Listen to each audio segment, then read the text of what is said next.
I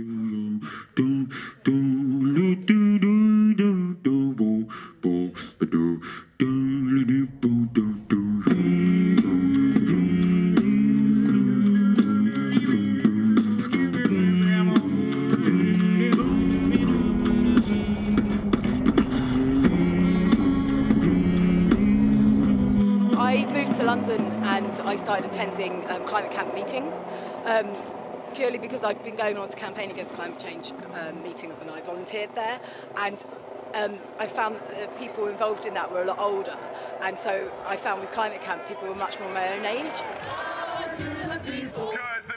Protests such as the one at Ratcliffe are so important because people say you should use your democratic right to vote, and you should use that as your weapon, as your tool for getting changes made.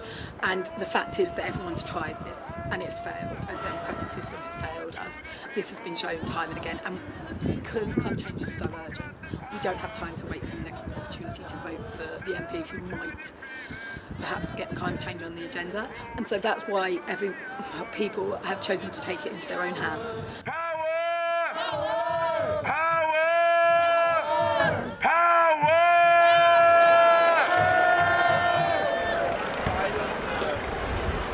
Campaigning Against Climate Change were organising the March to the Gate as part of the Great Climate Swoop, which converged on Ratcliffe on Soar Power Station in Nottingham.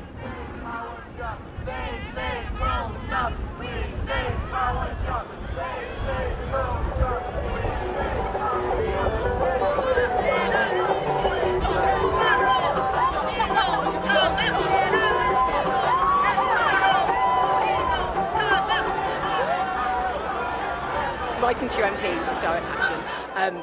Going on a march is direct action. Plenty of people don't do these things. There is a differentiation between actually trying to go into a power station and committing an illegal act, challenging the law, but it's only by combining all of these actions that you're going to achieve things. It just shows to other people that you don't have to be the Greenpeace elite.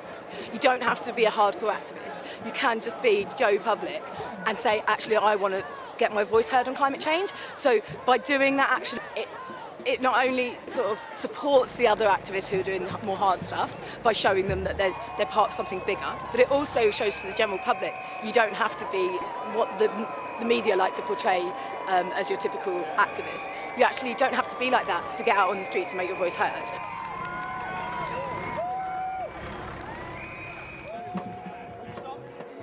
The march to the gate was really good, and we were really pleased with the turnout. All these people are prepared to take this step because they believe in this so much in this campaign. COP15 is the UN climate talks in Copenhagen in December 2009, and it's the opportunity for the UN to come together to come up with a global binding agreement on how we're going to tackle climate change and reduce emissions.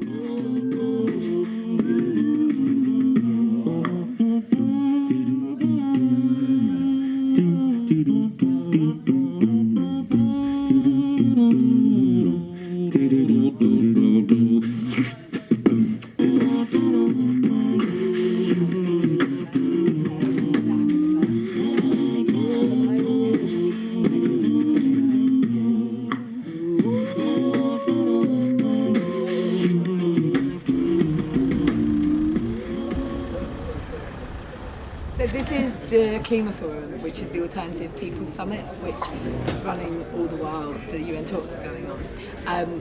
We've got our own stall here. Lots of NGOs and campaign groups have stalls here, and there's lots of workshops going on.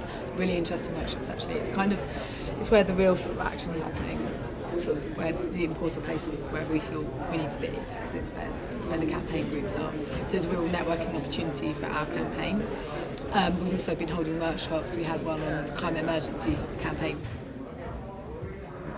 Now, in the UK now, there is something called the 10 by 10 campaign, which is quite useful, because if we were just saying this on our own, everybody would say we were just a bunch of loonies. Whilst doing these things, you can get very frustrated. I do get very frustrated. You always question, and it's really healthy to question what you're doing and whether it's working, and you have to.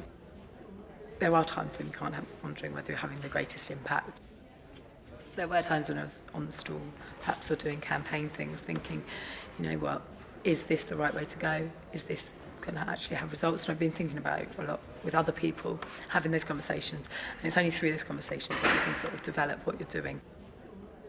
And whether your time you're putting in is getting the most back. Me personally, I don't know that I've got more than a few years left in me campaigning. I find that I can only do it if I put my all into it. And it becomes a 24/7 thing, and it really does take over your life. I make those decisions for it to do that. So I'm going to put my all into it for the next few years. But I'm not prepared to sacrifice my entire life for it.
A platform and a people's assembly such that they can express their opinions about climate change in a way that the whole world will listen.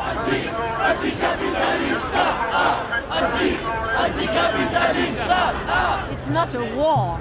It's we are pacific. We are non-violent. We just need to be heard. It's our climate. It's our climate too. It's not a business.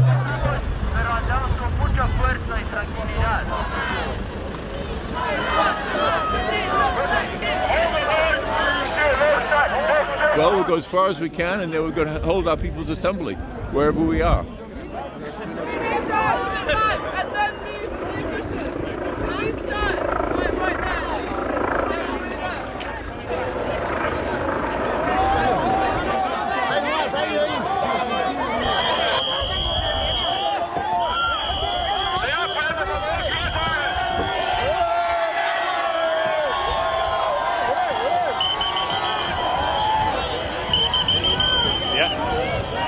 Scenes developing here with the Bella Centre in sight. Demonstrators confronting the police, chanting, "We are peaceful, what are you?" We've seen several trying to scale the fences, being forced back by the police. And news has just reached this crowd that up to 150 people inside the Bella Centre are making their way out to join this protest.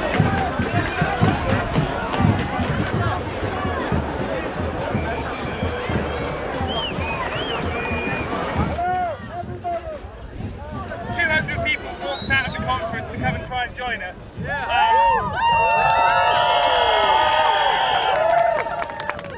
They were stopped by the police, massive police barricade. It was amazing. People's assembly actually happened and delegations walked out, and that was very symbolic and significant that they did that, sort of signifying that there were people inside the talks who weren't happy with how they were going, and they had something in common with the people. Responded with violence, they stayed calm, they tried to get through, they did all they could to get to us. So they went back to try and get back into the conference centre, and they've been told they're not allowed back into the summit. What they have done now to show what they think of dissent. If you disagree, then you're banned. It doesn't look good. It just sounds even worse than it possibly we imagined it could be. There was always that glimmer of hope, but that seems to be going from anything good coming out of the actual talks.